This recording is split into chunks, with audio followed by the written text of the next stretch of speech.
దగ్గర ఉంటే కనుక కొబ్బరికాయలు తెచ్చి రెడీగా పెట్టుకోండి. జంటకు 2 కొబ్బరికాయలు.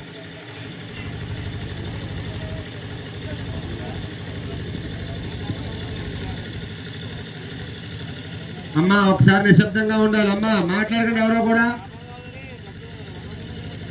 బాబు పేట్ల మీద కూర్చున్నప్పుడు శ్రద్ధగా నా మాట శ్రద్ధగా వినాలి. బాబు మేళవాళ్ళు ఆఫ్ చేయండి ఒకసారి.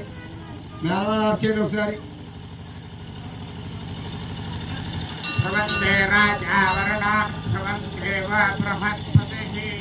ఇదిగో పేట్ల మీద కూర్చుని ఒకసారి నా మాట వినాలి.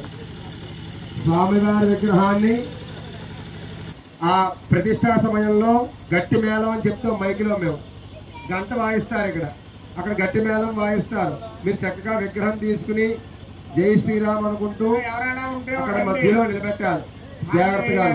అందరూ బొట్లు పెట్టుకోండి. పేట్ల మీద కూర్చునే వాళ్ళు చెరిగిపోయింది.